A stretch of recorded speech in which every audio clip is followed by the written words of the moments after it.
Back to news. శ్రీశైలంలో మహాశివరాత్రి బ్రహ్మోత్సవాలను ఘనంగా నిర్వహించేందుకు భారీ ఏర్పాట్లు జరుగుతున్నాయి. శ్రీశైలంలో మహాశివరాత్రి బ్రహ్మోత్సవాలను జరుగుతున్న ఏర్పాట్లపై మంత్రులు సమీక్ష చేశారు. భక్తులకు ఎలాంటి ఇబ్బందులు లేకుండా పటిష్ట చర్యలు తీసుకోవాలని జిల్లా యంత్రాంగాన్ని, దేవస్థానం అధికారులను ఆదేశించారు. ఈ నెల 19 నుంచి మార్చి 1 వరకు శ్రీశైలంలో మహాశివరాత్రి బ్రహ్మోత్సవాలు జరగనున్నాయి. శ్రీశైలంలో మహాశివరాత్రి బ్రహ్మోత్సవాలను అంగరంగ వైభవంగా జరపాలని సీఎం చంద్రబాబు ఆదేశించారు. దీంతో మంత్రుల బృందం శ్రీశైలం దేవస్థానం చేస్తున్న ఏర్పాట్లను పరిశీలించింది. శ్రీశైలం భ్రమరాంబ మల్లికార్జున స్వామి దేవస్థానం అధికారులతో దేవాదాయ శాఖ మంత్రి ఆనం రామనారాయణ రెడ్డి, బీసీ జనార్దన్ రెడ్డి, అనిత, అనగాని సత్యప్రసాద్, స్థానిక ఎమ్మెల్యే బుడ్డా రాజశేఖర్ రెడ్డి సమీక్ష జరిపారు. దేవస్థానం సీసీ కంట్రోల్ రూంలో జరిగిన ఈ సమీక్షా సమావేశంలో నంద్యాల జిల్లా కలెక్టర్ రాజకుమారి, ఎస్పీ అధిరాజ్ సింగ్ పాల్గొన్నారు. మహాశివరాత్రి బ్రహ్మోత్సవాలకు మహాశివరాత్రి పర్వదినాన శ్రీశైలం మల్లన్న దర్శనానికి తరలివచ్చే లక్షలాది మంది భక్తులకు ఎలాంటి సౌకర్యాలు కల్పిస్తున్నారనే అంశంపై విస్తృత స్థాయిలో చర్చించారు. ఈ సందర్భంగా అధికారులకు మంత్రులు దిశానిర్దేశం చేశారు. శైవక్షేత్రానికి వచ్చే సామాన్య భక్తులకు పెద్దపీట వేసి తొక్కిసలాటలు జరగకుండా చూడాలని అధికారుల్ని ఆదేశించారు. డ్రోన్లతో నిఘా ఉంచాలని, రోప్ పార్టీలను అందుబాటులో ఉంచాలని సూచించారు. ఎక్కువసేపు క్యూలో నిల్చోవాల్సిన అవసరం లేకుండా భ్రమరాంబ మల్లికార్జున స్వామిని, అమ్మవార్లను సంతృప్తికరంగా దర్శించుకునేలా పటిష్ట ఏర్పాట్లు చేయాలని దేవస్థానం అధికారులను, జిల్లా యంత్రాంగాన్ని ఆదేశించింది మంత్రుల బృందం.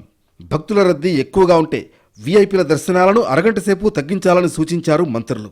బ్రహ్మోత్సవాల సమయంలో పటిష్ట భద్రత ఏర్పాటు చేయడంతో పాటు పార్కింగ్ ఏరియాల్లో సీసీ కెమెరాల నిఘా ఉంచేలా చర్యలు తీసుకుంటారు దేవస్థానం అధికారులు. పార్కింగ్ నుంచి సత్రాలకు వెళ్లేందుకు వీలుగా భక్తులకు మినీ వ్యాన్లు ఏర్పాటు చేయనున్నారు. ఈ నెల 25, 26 తేదీల్లో 2 రోజుల పాటు శ్రీశైలం టోల్గేట్ వద్ద ఎంట్రీ ఫీజు లేకుండా ఉచితంగా అనుమతించనున్నారు. అటవీ మార్గంలో వెళ్లే భక్తులకు మంచినీరు, ఆహారం అందివ్వనున్నారు దేవస్థానం సిబ్బంది.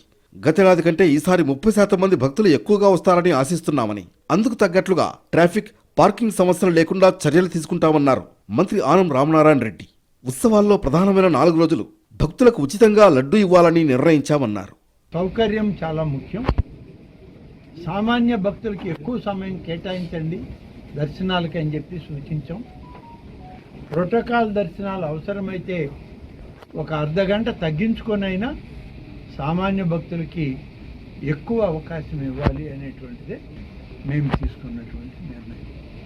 దీనితో పాటు డ్రోన్స్ ద్వారా కూడా వచ్చేటువంటి భక్తుల యొక్క రాకపోకలను, వాళ్ళ యొక్క ట్రాఫిక్ కార్యక్రమాలన్నింటినీ కూడా పర్యవేక్షిస్తూ ఎవరికి ఎలాంటి అసౌకర్యం రాకుండా చర్యలు తీసుకోవాలి అని చెప్పి అధికారులకి సూచనలు ఇవ్వడం జరిగింది. మహాశివరాత్రి బ్రహ్మోత్సవాలకు జరుగుతున్న ఏర్పాట్లపై సమీక్ష చేసిన మంత్రులు స్వామి, అమ్మవార్లను దర్శించుకున్నారు. మల్లికార్జున స్వామికి రుద్రాభిషేకం, అమ్మవారికి కుంకుమార్చన చేశారు.